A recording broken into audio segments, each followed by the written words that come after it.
हीरे कामिल, उमैरा अहमद का एक मशहूर नॉवेल जो अब आप सुन सकते हैं ऑडियो में भी।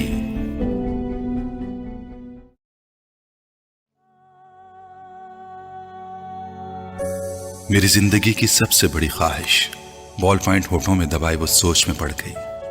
फिर एक लंबा सांस लेते हुए कदरे बेबसी से मुस्कुराई। बहुत मुश्किल है इस सवाल का जवाब देना। क्यों मुश्किल है? जवेरिया ने उससे पूछा। क्योंकि मेरी बहुत सारी ख्वाहिशात हैं और हर ख्वाहिश मेरे लिए बहुत अहम है, उसने सर झटकते हुए कहा। वो दोनों ऑडिटोरियम के अकबी हिस्से में दीवार के साथ जमीन पर टेक लगाए बैठी थीं। एफएससी क्लासेस में आज उनका 8वां दिन था और उस वक्त वो दोनों फ्री पीरियड में ऑडिटोरियम के अकबी हिस्से में आकर बैठ गई थीं। नमकीन मूंगफली के दानों को एक एक करके खाते हुए जवेरिया ने उससे पूछा, तुम्हारी जिंदगी की सबसे बड़ी ख्वाहिश क्या है इमामा? इमामा ने कदरे हैरानी से उसे देखा और सोच में पड़ गई। पहले तुम बताओ, तुम्हारी जिंदगी की सबसे बड़ी ख्वाहिश क्या है? इमामा ने जवाब देने के बजाय उल्टा सवाल कर दिया। पहले मैंने पूछा है, तुम्हें पहले जवाब देना चाहिए। जवेरिया ने गर्दन हिलाई। अच्छा ठीक है, मुझे और सोचने दो। इमामा ने फौरन हार मानते हुए कहा, मेरी जिंदगी की सबसे बड़ी ख्वाहिश, वो बड़बड़ाई। एक ख्वाहिश तो यह है कि मेरी जिंदगी बहुत लंबी हो, उसने कहा। क्यों? जवेरिया हंसी। बस 50-60 साल की जिंदगी मुझे बड़ी छोटी लगती है। कम से कम 100 साल तो मिलने चाहिए इंसान को दुनिया में, और फिर मैं इतना सब कुछ करना चाहती हूँ। अगर जल्दी मर जाऊंगी तो फिर मेरी जिंदगी की सारी ख्वाहिशात अधूरी रह जाएंगी। उसने मूंगफली का एक दाना मुंह में डालते हुए कहा। अच्छा और? जवेरिया ने कहा। और ये कि मैं मुल्क की सबसे बड़ी डॉक्टर बनना चाहती हूँ, सबसे अच्छी आई स्पेशलिस्ट। मैं चाहती हूँ कि जब पाकिस्तान में आई सर्जरी की तारीख लिखी जाए तो उसमें मेरा नाम टॉप ऑफ द लिस्ट हो। उसने मुस्कुराते हुए आसमान को देखा। अच्छा, और अगर कभी तुम डॉक्टर ना बन सकी तो? जवेरिया ने कहा। आखिर ये मेरिट और किस्मत की बात है, ऐसा मुमकिन ही नहीं है। मैं इतनी मेहनत कर रही हूँ कि मेरिट पर हर सूरत आऊंगी। फिर मेरे वालिदैन के पास इतना पैसा है कि मैं अगर यहाँ किसी मेडिकल कॉलेज में ना जा सकी तो वो मुझे बैरून मुल्क भिजवा देंगे। फिर भी अगर कभी ऐसा हो कि तुम डॉक्टर ना बन सको तो? हो ही नहीं सकता। ये मेरी जिंदगी की सबसे बड़ी ख्वाहिश है और मैं इस प्रोफेशन के लिए सब कुछ छोड़ सकती हूँ। ये मेरा ख्वाब है और ख्वाबों का भला कैसे छोड़ा जा सकता है? इम्पॉसिबल। इमामा ने कतई अंदाज में सर हिलाते हुए हथेली पर रखे दानों में से एक और दाना मुंह में डाला। जिंदगी में कुछ भी नामुमकिन नहीं हो सकता, कभी भी कुछ भी हो सकता है। फर्ज करो कि तुम डॉक्टर नहीं बन पाती तो फिर तुम क्या करोगी? कैसे रिएक्ट करोगी? इमामा अब सोच में पड़ गई। पहले तो मैं बहुत रोऊंगी, बहुत ही ज्यादा, कई दिन, और फिर मैं मर जाऊंगी। जवेरिया बेइख्तियार हंसी। और अभी कुछ देर पहले तो तुम कह रही थी कि तुम लंबी जिंदगी चाहती हो, और अभी तुम कह रही हो कि तुम मर जाओगी। हाँ, तो फिर जिंदा रहकर क्या करूंगी? सारे प्लान्स ही मेरे मेडिकल के हवाले से हैं, और ये चीज जिंदगी से निकल गई तो फिर बाकी रहेगा क्या? यानी तुम्हारी एक बड़ी ख्वाहिश दूसरी बड़ी ख्वाहिश को खत्म कर देगी। तुम यही समझ लो। तो फिर इसका मतलब तो यही हुआ कि तुम्हारी सबसे बड़ी ख्वाहिश डॉक्टर बनना है, लंबी जिंदगी पाना नहीं। तुम कह सकती हो। अच्छा, अगर तुम डॉक्टर ना बन सकी तो फिर मरोगी कैसे? खुदकुशी करोगी या तबई मौत? जवेरिया ने बड़ी दिलचस्पी से पूछा। तबई मौत ही मरूंगी, खुदकुशी तो कर ही नहीं सकती, इमामा ने लापरवाही से कहा। और अगर तुम्हें तबई मौत ना आ सकी तो? मेरा मतलब है जल्द ना आई तो फिर तुम डॉक्टर ना बनने के बावजूद भी लंबी जिंदगी गुजारोगी। नहीं, मुझे पता है कि अगर मैं डॉक्टर ना बनी तो फिर बहुत जल्द मर जाऊंगी। मुझे इतना दुख होगा कि मैं तो जिंदा रह ही नहीं सकूंगी। वो यकीन से बोली। तुम जिस कदर खुश मिजाज हो, मैं कभी यकीन नहीं कर सकती कि तुम कभी इतनी दुखी हो सकती हो कि रो रो कर मर जाओ, और वो भी सिर्फ इसलिए कि तुम डॉक्टर नहीं बन सकी। लग फनी। जवेरिया ने इस बार उसका मजाक उड़ाने वाले अंदाज में कहा। तुम अब मेरी बात छोड़ो, अपनी बात करो। तुम्हारी जिंदगी की सबसे बड़ी ख्वाहिश क्या है? इमामा ने मौजू बदलते हुए कहा। रहने दो। क्यों रहने दो? बताओ ना, तुम्हें बुरा लगेगा। जवेरिया ने कुछ हिचकिचाते हुए कहा। इमामा ने गर्दन मोड़कर हैरानी से कहा, مجھے کیوں برا لگے گا؟ جویریہ خاموش رہی۔ ایسی کیا بات ہے جو مجھے بری لگے گی؟ امامہ نے اپنا سوال دہرایا۔ بری لگے گی، جویریہ نے مدھم آواز میں کہا۔ آخر تمہاری زندگی کی سب سے بڑی خواہش کا میری زندگی سے کیا تعلق ہے کہ میں اس پر برا مانوں گی؟ امامہ نے اس بار قدرے الجھے ہوئے انداز سے پوچھا۔ کہیں تمہاری خواہش یہ تو نہیں کہ میں ڈاکٹر نہ بنوں؟ امامہ کو اچانک یاد آیا۔ جویریہ ہنسی۔ نہیں، زندگی صرف ایک ڈاکٹر بن جانے سے کہیں زیادہ اہمیت کی حامل ہوتی ہے۔ اس نے کچھ فلسفیانہ انداز میں کہا۔ پہلے اب اجوانا چھوڑ دو اور مجھے بتاؤ، امامہ نے کہا۔ میں وعدہ کرتی ہوں میں برا نہیں مانوں گی، امامہ نے اپنا ہاتھ اس کی طرف بڑھاتے ہوئے کہا۔ وعدہ کرنے کے باوجود تم میری بات سننے پر بری طرح ناراض ہوگی۔ بہتر ہے ہم کچھ اور بات کریں، جویریہ نے کہا۔ اچھا، میں اندازہ لگاتی ہوں تمہاری اس خواہش کا تعلق میرے لیے کسی بہت عام چیز سے ہے، رائٹ؟ امامہ نے کچھ سوچتے ہوئے کہا۔ جویریہ نے سر ہلایا۔ اب سوال یہ پیدا ہوتا ہے کہ میرے لیے کون سی چیز اتنی اہم ہو سکتی ہے کہ میں وہ بات کرتے کرتے رک گئی۔ مگر جب تک میں تمہاری خواہش کی نوعیت جان نہیں لیتی میں کچھ بھی اندازہ نہیں کر سکتی۔ بتا دو جویریہ، پلیز۔ اب تو مجھے بہت ہی زیادہ تجسس ہو رہا ہے، اس نے منت کی۔ وہ کچھ دیر سوچتی رہی۔ امامہ غور سے اس کا چہرہ دیکھتی رہی۔ کچھ دیر کی خاموشی کے بعد جویریہ نے سر اٹھا کر امامہ کو دیکھا۔ میرے پروفیشن کے علاوہ میری زندگی میں فی الحال جن چیزوں کی اہمیت ہے وہ صرف ایک ہی ہے، اور اگر تم اس کے حوالے سے کچھ کہنا چاہتی ہو تو کہو، میں برا نہیں مانوں گی، امامہ نے سنجیدگی سے کہا۔ جویریہ نے قدرے چونک کر اسے دیکھا۔ وہ اپنے ہاتھ میں موجود ایک انگوٹھی کو دیکھ رہی تھی۔ جویریہ مسکرائی۔ میری زندگی کی سب سے بڑی خواہش یہ ہے کہ تم، جویریہ نے اسے اپنی خواہش بتائی۔ امامہ کا چہرہ ایک دم سفید پڑ گیا۔ وہ شوق تھی یا حیرت زدہ، جویریہ اندازہ نہیں کر سکی، مگر اس کے چہرے کے تاثرات یہ ضرور بتا رہے تھے کہ جویریہ کے منہ سے نکلنے والے جملے اس کے ہر اندازے کے برعکس تھے۔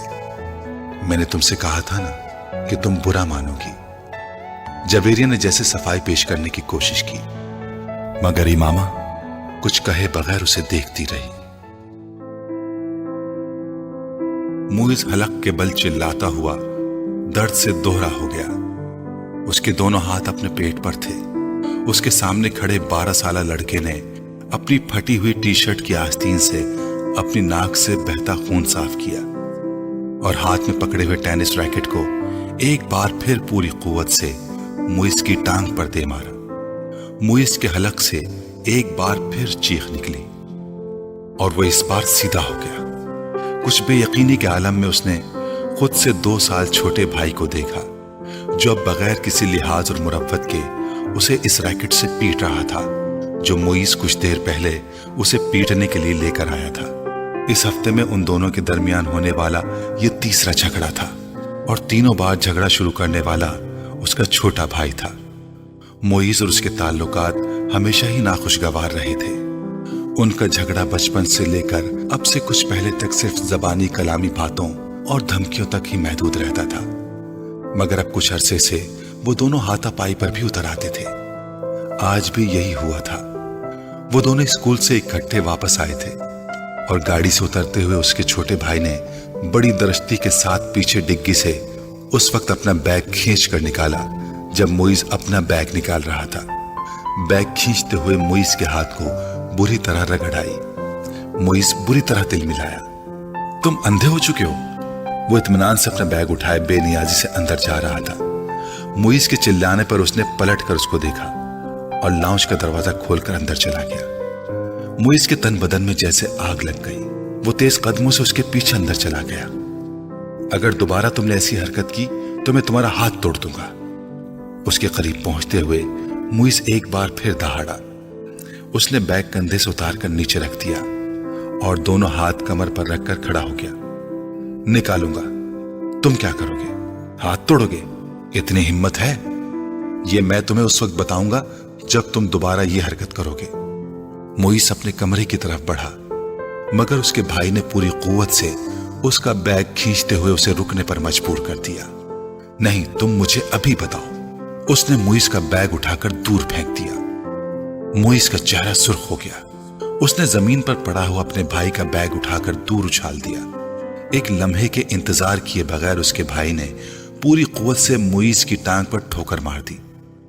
जवाबन उसने पूरी कुव्वत से छोटे भाई के मुंह पर मुक्का मारा जो उसकी नाक पर लगा। अगले ही लम्हे उसकी नाक से खून टपकने लगा। इतने शदीद हमले के बावजूद उसके हलक से कोई आवाज नहीं निकली थी। उसने मुईज की टाई खींचते हुए उसका गला दबाने की कोशिश की। मुईज ने जवाबन उसकी शर्ट को कॉलर से खींचा। उसे शर्ट के फटने की आवाज आई। उसने पूरी कुव्वत से अपने छोटे भाई के पेट में मुक्का मारा। उसके भाई के हाथ से उसकी टाई निकल गई। ठहरो, मैं तुम्हें अब तुम्हारा हाथ तोड़कर दिखाता हूं। मुईज ने उसे गालियां देते हुए लाउंज के कोने में पड़े हुए एक रैकेट को उठा लिया। अपने छोटे भाई को मारने की कोशिश की, मगर अगले ही लम्हे रैकेट उसके भाई के हाथ में था। उसने पूरी कुव्वत से घुमाकर इतनी बर्क रफ्तारी के साथ उस रैकेट को मुईज के पेट पर मारा कि वो संभल या खुद को बचा भी ना सका। उसने यके बाद दीगरे उसकी कमर और टांग पर रैकेट बरसा दिए। अंदर से उन दोनों का बड़ा भाई इश्तिआल के आलम में बाहर लाउंज में आ गया। क्या तकलीफ है तुम दोनों को? घर में आते ही हंगामा शुरू कर देते हो। उसको देखते ही छोटे भाई ने उठा हुआ रैकेट नीचे कर लिया था। और तुम्हें शर्म नहीं आती अपने बड़े भाई को मारते हो?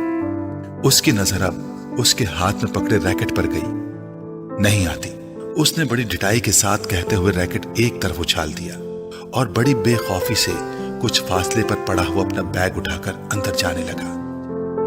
मुईज ने बुलंद आवाज में सीढ़ियां चढ़ते हुए अपने छोटे भाई से कहा, तुमको इसका खमियाजा भुगतना पड़ेगा। वो अभी तक अपनी टांग सहला रहा था। Sure, why not? एक अजीब सी मुस्कुराहट के साथ सीढ़ियों के आखिरी सिरे पर रुककर उसने मुईज से कहा, अगली बार तुम बैट लेकर आना। टेनिस रैकेट से कुछ मजा नहीं आया, तुम्हारी कोई हड्डी नहीं टूटी। मुईज को इश्तियाल आ गया, तुम अपनी नाक संभालो, वो यकीनन टूट गई होगी। मुईज गुस्से के आलम में सीढ़ियों को देखता रहा जहां कुछ देर पहले वो खड़ा था। मिसेस समांथा रिचर्ड्स ने दूसरी रॉ में खिड़की के साथ पहली कुर्सी पर बैठे हुए उस लड़के को चौथी बार घूरा। वो उस वक्त भी बड़ी बेनियाजी से खिड़की से बाहर देखने में मसरूफ था।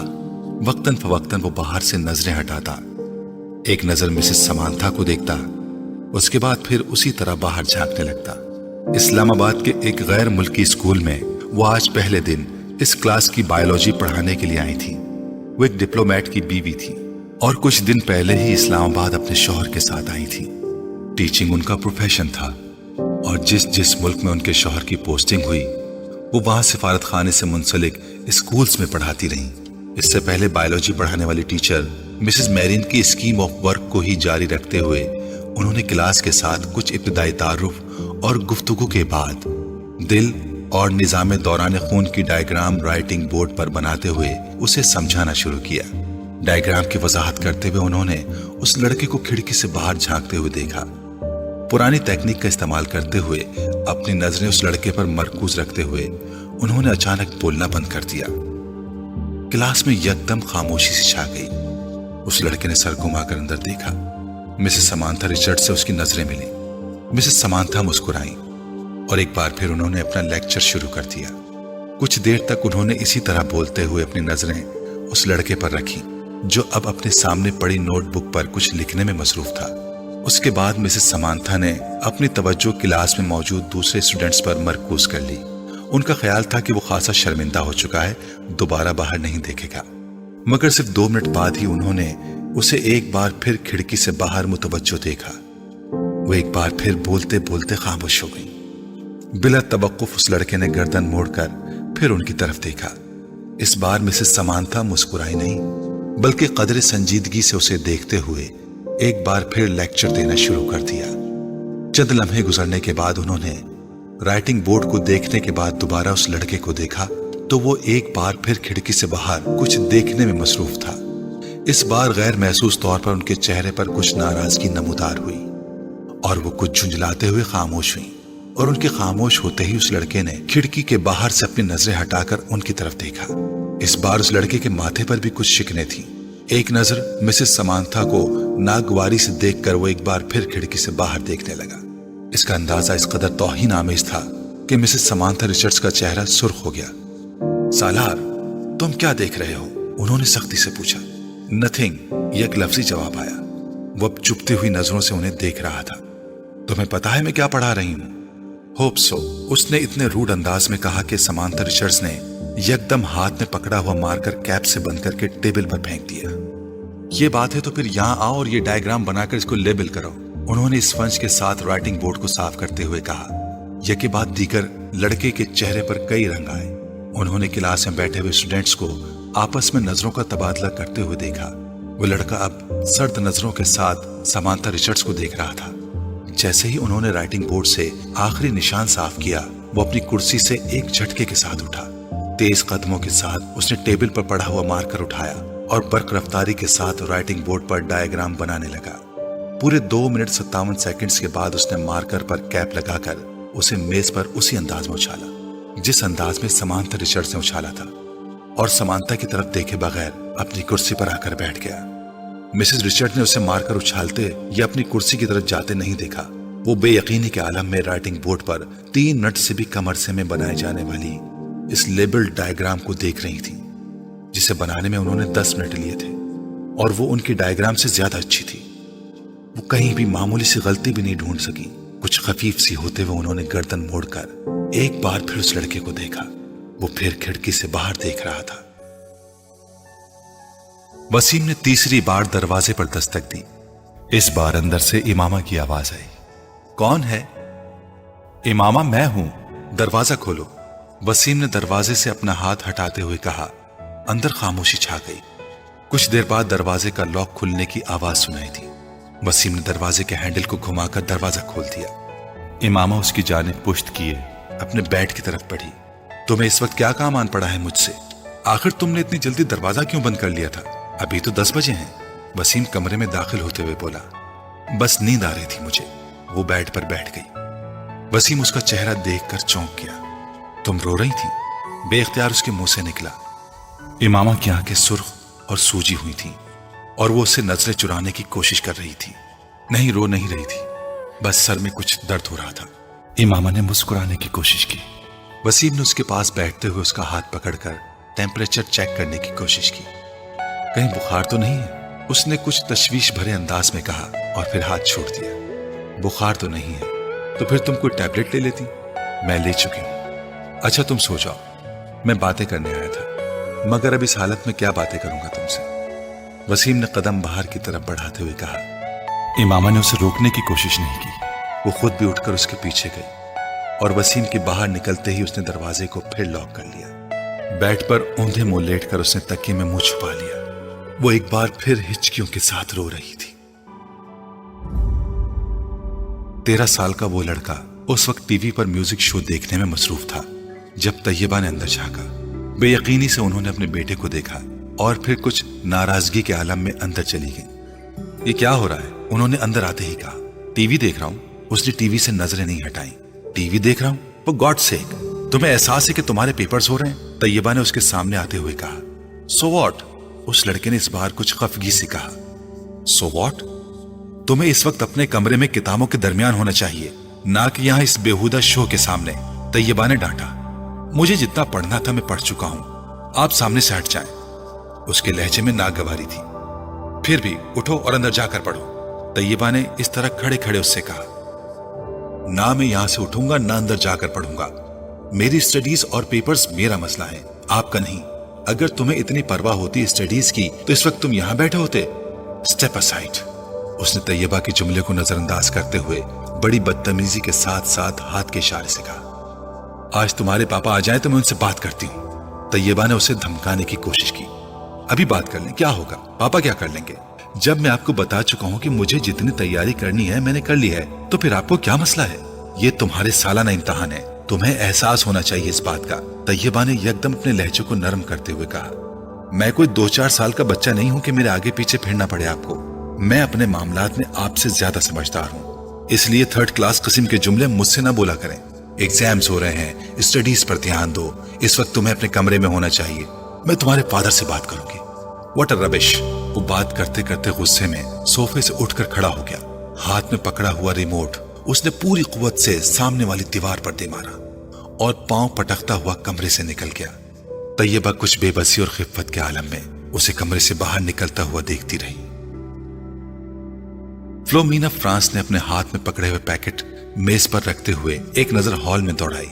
पेपर शुरू होने में भी 10 मिनट बाकी थे और हॉल में मौजूद स्टूडेंट्स किताबें, नोट्स और नोटबुक्स पकड़े तेजी से सफे आगे पीछे करते उन पर आखिरी नजर डाल रहे थे। उनकी जिस्मानी हरकत से उनकी परेशानी और इस्तिराब का इजहार हो रहा था। फ्लोमिना फ्रांस के लिए ये एक बहुत मानूस सीन था। फिर उनकी नजरें हॉल के तकरीबन दरमियान में बैठे हुए सालार पर जा ठहरी। 25 स्टूडेंट्स में उस वक्त वो वाहिद स्टूडेंट था जो इत्मीनान से अपनी कुर्सी पर टांग रखे बैठा था। एक हाथ में स्केल पकड़े आहिस्ता आहिस्ता उसे अपने जूते पर मारते हुए वो इत्मीनान से इधर उधर देख रहा था। फ्लोमिना के लिए ये सीन भी नया नहीं था। अपने 7 साल कैरियर में उन्होंने पेपर्स के दौरान सालार को इसी बेफिक्री और लापरवाही का मुजाहरा करते पाया था। 9:02 पर उन्होंने सालार के पास से गुजरते हुए MCQs पर मबनी ऑब्जेक्टिव पेपर थमा दिया। 30 मिनट के बाद उसे वो पेपर उनसे लेना था।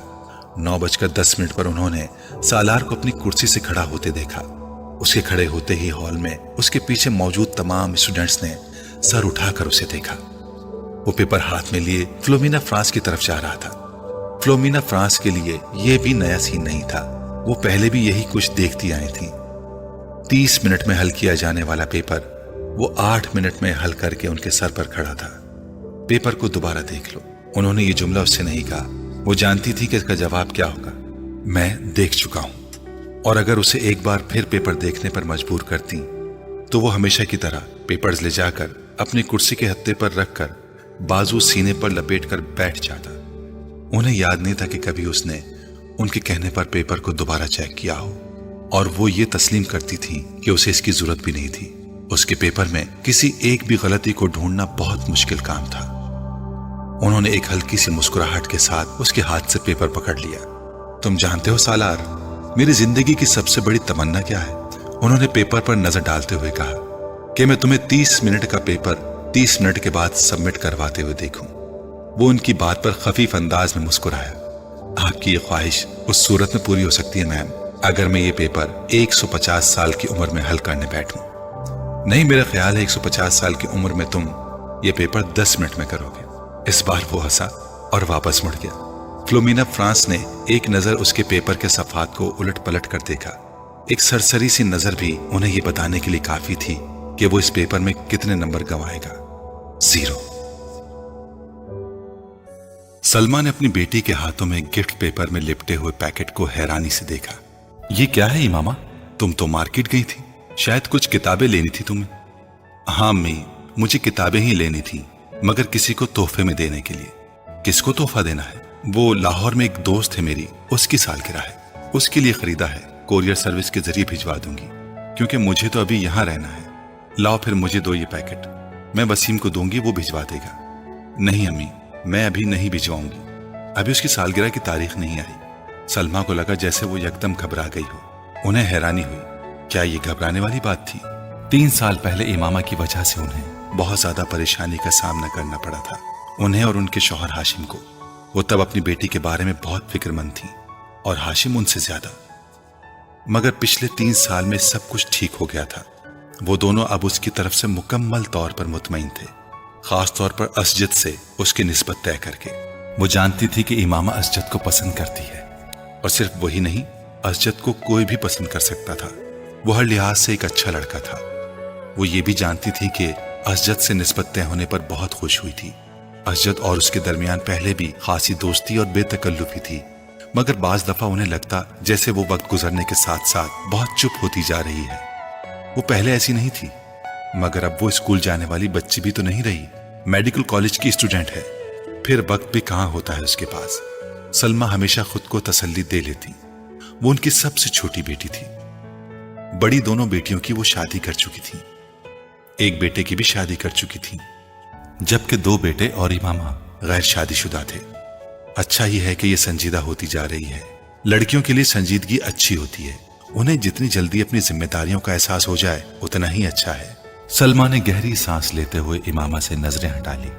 वो छुट्टियों में घर आई हुई थी और जितने दिन वो यहाँ रहती उनकी नजरें उसी पर मरकूज रहती। पता नहीं ये साजिद कहाँ रह गया। जो भी काम उसके जिम्मे लगाओ बस भूल ही जाओ। انہیں اچانک اپنے ملازم کا خیال آیا جس کے پیچھے وہ لاؤنج میں آئی تھی. بڑبڑاتے ہوئے وہ لاؤنج سے نکل گئیں. یہ نیو ایئر نائٹ تھی. نیا سال شروع ہونے میں 30 منٹ باقی تھے. 10 لڑکوں پر مشتمل 14-15 سال کے لڑکوں کا وہ گروپ پچھلے 2 گھنٹوں سے اپنے موٹر سائیکلز پر شہر کی مختلف سڑکوں پر اپنے کرتب دکھانے میں مصروف تھا. ان میں سے چند نے اپنے ماتھے پر چمکدار بینڈز باندھے ہوئے تھے جن پر نئے سال کے حوالے سے مختلف پیغامات درج تھے.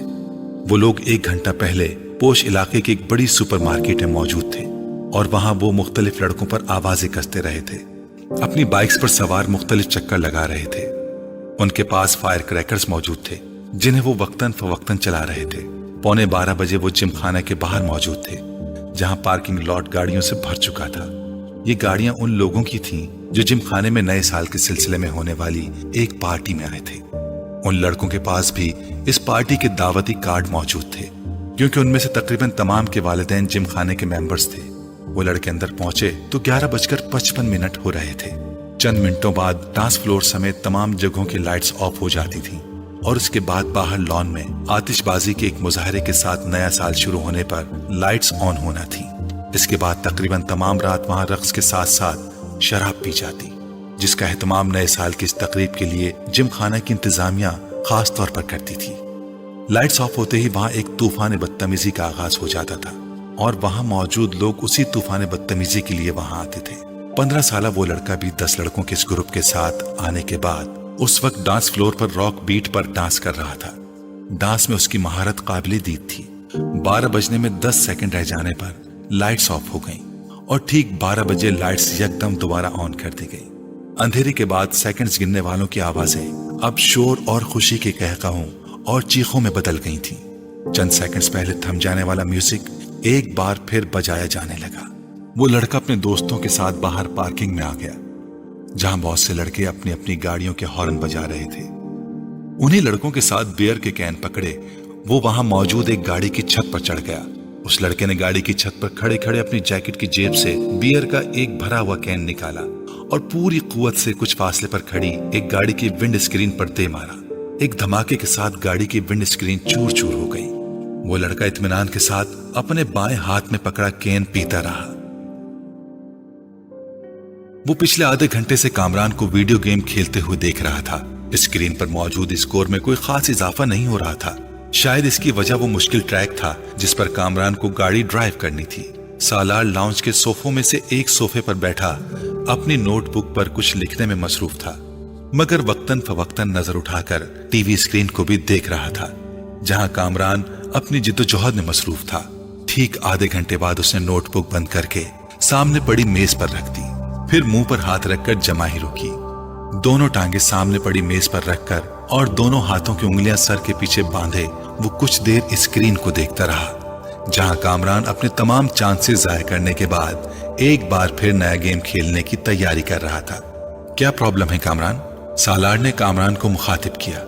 ایسے ہی نیا گیم لے کر آیا ہوں مگر اسکور کرنے میں بڑی مشکل ہو رہی ہے، کامران نے بیزاری سے کہا. اچھا مجھے دکھاؤ. اس نے صوفے سے اٹھ کر ریموٹ کنٹرول اس کے ہاتھ سے لے لیا. کامران نے دیکھا پہلے 20 سیکنڈ ہی سالار اسے جس اسپیڈ پر دوڑا رہا تھا اسی اسپیڈ پر کامران اب تک نہیں دوڑ پایا تھا. جو ٹریک اسے بہت مشکل لگ رہا تھا وہ سالار کے سامنے ایک بچکانہ چیز محسوس ہو رہا تھا. 1 منٹ بعد وہ جس اسپیڈ پر گاڑی دوڑا رہا تھا اس اسپیڈ پر کامران کے لیے اس پر نظریں جمانا مشکل ہو گیا جبکہ سالار اس اسپیڈ پر بھی گاڑی کو مکمل طور پر کنٹرول کیے ہوئے تھا. 3 منٹ کے بعد کامران نے پہلی بار گاڑی کو ڈگمگاتے اور پھر ٹریک سے اتر کر دھماکے کے ساتھ تباہ کرتے دیکھا. کامران نے کچھ مسکراتے ہوئے مڑ کر سالار کو دیکھا. گاڑی کیوں تباہ ہوئی تھی؟ وہ جان گیا تھا کہ ریموٹ اب سالار کے ہاتھ کے بجائے میز پر پڑا تھا. وہ اپنی نوٹ بک اٹھائے کھڑا ہو رہا تھا. کامران نے سر اٹھا کر اسے دیکھا. بہت بورنگ گیم ہے، کامران نے تبصرہ کیا اور کامران کی ٹانگوں کو پھلانگتے ہوئے لاؤنج سے باہر نکل گیا. کامران ہونٹ بھینچے 7 ہندسوں پر مبنی اس اسکور کو دیکھ رہا تھا جو اسکرین کے کونے میں جگمگا رہا تھا. کچھ نہ سمجھ آنے والے انداز میں اس نے بیرونی دروازے کو دیکھا جس سے وہ غائب ہوا تھا. وہ دونوں ایک بار پھر خاموش تھے. اسجد کو الجھن ہونے لگی. امامہ اتنی کم گو نہیں تھی جتنی اس کے سامنے ہو جاتی تھی. پچھلے آدھے گھنٹے میں اس نے گنتی کے لفظ بولے تھے वो उसे बचपन से जानता था। वो बहुत खुश मिजाज थी। उन दोनों की निस्बत ठहराए जाने के बाद भी इब्तदाई साल में उसमें कोई तब्दीली नहीं आई। असजद को उससे बात करके खुशी महसूस हो रही थी। वो बला की हाजिर जवाब थी। मगर पिछले कुछ सालों में वो यकदम बदल गई थी और मेडिकल कॉलेज में जाकर तो ये तब्दीली और भी ज्यादा महसूस होने लगी थी। असजद को बाज दफा यूं महसूस होता जैसे उससे बात करते हुए वो हद दर्जे मोहतात रहती थी। कभी वो उलझी हुई महसूस होती और कभी उसे उसके लहजे में अजीब सी सर्द महरी महसूस होती। उसे लगता वो जल्द अज जल्द उससे छुटकारा पाकर उसके पास से उठकर चली जाना चाहती है। उस वक्त भी वो ऐसा ही महसूस कर रहा था। मैं कई बार सोचता कि मैं खामखाही तुम्हारे लिए यहाँ आने का तरद्दुद करता हूँ। तुम्हें तो इससे कोई फर्क नहीं पड़ता होगा कि मैं आऊं या ना आऊं। असजद ने गहरी सांस लेकर कहा। वो उसके मुकाबिल लॉन चेयर पर बैठी दूर बाउंड्री वॉल पर चढ़ी हुई बेल को घूर रही थी। असजद की शिकायत पर उसने गर्दन हिलाए बगैर अपनी नजरें बेल से हटाकर असजद पर मरकूज कर दी। असजद ने सवालिया नजरों से उसे देखा, मगर वो खामोश रही तो उसने लफ्जों में कुछ रद्दोबदल के साथ अपना सवाल दोहराया। तुम्हें मेरे ना आने से कोई फर्क नहीं पड़ेगा इमामा। क्यों, ठीक कह रहा हूं मैं? अब मैं क्या कह सकती हूँ इस पर? तुम कम से कम इनकार तो कर सकती हो, मेरी बात को झुटला सकती हो कि ऐसी बात नहीं है, मैं गलत सोच रहा हूं और ऐसी बात नहीं है। आप गलत सोच रहे हैं, इमामा ने उसकी बात काट कर कहा। उसका लहजा अब भी उतना ही ठंडा और चेहरा उतना ही बेतासुर था जितना पहले था। असजद एक ठंडी सांस लेकर रह गया। हाँ, मेरी दुआ और ख्वाहिश तो यही है कि ऐसा ना हो, और मैं वाकई गलत सोच रहा हूं, मगर तुमसे बात करते हुए मैं हर बार ऐसा ही महसूस करता हूं। किस बात से आप ऐसा महसूस करते हैं? इस बार पहली बार असजद को उसकी आवाज में कुछ नाराजगी झलकती हुई महसूस हुई। बहुत सी बातों से तुम मेरी बात का ढंग से जवाब ही नहीं देती। हालांकि मैं अपनी बात का ढंग से जवाब देने की भरपूर कोशिश करती हूँ, लेकिन अब अगर आपको मेरे जवाब पसंद ना आए तो मैं क्या कर सकती हूँ? असजद को इस बार बात करते हुए वो कुछ मजीद खफा महसूस हुई। मैंने ये कब कहा कि मुझे तुम्हारे जवाब पसंद नहीं आए? मैं तो सिर्फ ये कह रहा हूं कि मेरी हर बात के जवाब में तुम्हारे पास हाँ और नहीं के अलावा कुछ नहीं होता। बाज दफा मुझे लगता है कि मैं अपने आप से बातें कर रहा हूं। अगर आप मुझसे ये पूछेंगे कि तुम ठीक हो तो मैं उसका जवाब हाँ या नहीं में ही दूंगी। हाँ और नहीं के अलावा इस सवाल का जवाब किसी तकरीर से दिया जा सकता है तो आप मुझे वो दे दें, मैं कर दूंगी। वो बिल्कुल संजीदा थी। हाँ और नहीं के साथ भी तो कुछ कहा जा सकता है, और कुछ नहीं तो जवाबन मेरा हाल ही पूछ सकती हो। मैं आपका क्या हाल पूछूं? जाहिर है अगर आप मेरे घर आए हैं, मेरे सामने बैठे मुझसे बातें कर रहे हैं, तो इसका वाज़ेह मतलब तो यही है कि आप ठीक हैं, वरना आप इस वक्त अपने घर के बिस्तर पर पड़े होते। ये फॉर्मेलिटी होती है इमामा। अरे आप जानते नहीं, मैं फॉर्मेलिटीज पर यकीन नहीं रखती। आप भी मुझसे मेरा हाल ना पूछा करें, मैं बिल्कुल माइंड नहीं करूंगी। असजद जैसे लाजवाब हो गया। ठीक है, फॉर्मेलिटीज को छोड़ो, बंदा कोई और बात कर लेता है, कुछ डिस्कस कर लेता है, अपनी मसरूफियात के बारे में ही कुछ बता देता है। असजद, मैं आपसे क्या डिस्कस करूं? आप बिजनेस करते हैं, मैं मेडिकल स्टूडेंट हूं। आपसे मैं क्या पूछूं? स्टॉक मार्केट की पोजीशन, ट्रेंड बुलिश था या बियरिश, इंडेक्स में कितने पॉइंट्स का इजाफा हुआ, या अगली कंसाइनमेंट कहां भेज रहे हैं, इस बार गवर्नमेंट ने आपको कितनी रिबेट दी? उसका लहजा अब भी उतना ही सर था। या आपसे एनाटॉमी डिस्कस करूं, कौन से अवामिल इंसान के जिगर को मुतासिर करते हैं, बाईपास सर्जरी में इस साल कौन सी नई टेक्निक इस्तेमाल की गई है, दिल की धड़कन बहाल करने के लिए कितने से कितने वोल्ट का इलेक्ट्रिक शॉक दिया जा सकता है। तो हम दोनों की मसरूफियात तो ये हैं। अब इनके बारे में डिस्कशन से आप और मैं मोहब्बत और बेतकल्लुफी की कौन सी नई मंजिलें तय करेंगे? वो मेरी समझ से बाहर है। असजद का चेहरा सुर्ख हो गया। अब वो इस लम्हे को कोस रहा था जब उसने इमामा से शिकायत की थी। और भी तो मसरूफियात होती हैं इंसान की, असजद ने कदरे कमजोर लहजे में कहा। नहीं, पढ़ाई के अलावा मेरी तो और कोई मसरूफियात नहीं है। इमामा ने कतईयत से सर हिलाते हुए कहा। पहले भी तो हम दोनों आपस में बहुत सी बातें करते थे। इमामा ने उसकी बात काट दी। पहले की बात छोड़ें, अब मैं वक्त जाया करना अफोर्ड नहीं कर सकती। हैरत मुझे आप पर हो रही है कि आप बिजनेसमैन होकर इतनी इमेच्योर और इमोशनल सोच रखते हैं। आपको तो खुद बहुत प्रैक्टिकल होना चाहिए। असजद कुछ न बोल सका। हम दोनों के दरमियान जो रिश्ता है वो हम दोनों जानते हैं।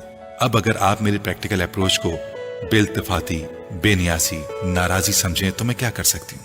मैं आपके साथ यहाँ बैठी हूँ तो इसका मतलब यही है कि मैं इस रिश्ते को अहमियत देती हूँ, वरना कोई अजनबी तो इस तरह यहाँ मेरे साथ बैठकर चाय नहीं पी सकता। वो एक लम्हे के लिए रुकी। और जहां तक इस बात का ताल्लुक है कि आपके आने या ना आने से मुझे कोई फर्क पड़ेगा या नहीं, हकीकत यह है कि हम दोनों ही बहुत मसरूफ रहते हैं। हम मॉडर्न एज की पैदावार हैं। ना मैं कोई हीर हूं और ना आप रांझे के कबीले से ताल्लुक रखते हैं कि मेरे लिए घंटों ये फरीजा सर अंजाम दें। सच यही है कि फर्क वाकई नहीं पड़ता कि हम दोनों मिलें या ना मिलें, बातें करें या ना करें, हमारा रिश्ता वही रहेगा जो अब है। या आपको लगता है इसमें कोई तब्दीली आ सकती है? अगर असजद के माथे पर पसीना नहीं आया था तो इसकी वाहिद वजह दिसंबर का महीना था। उन दोनों की उम्र में 8 साल का फर्क था, मगर उस वक्त पहली बार असजद को यह फर्क 18 साल का महसूस हुआ। वो उसे अपने आप से 18 साल बड़ी लगने लगी थी।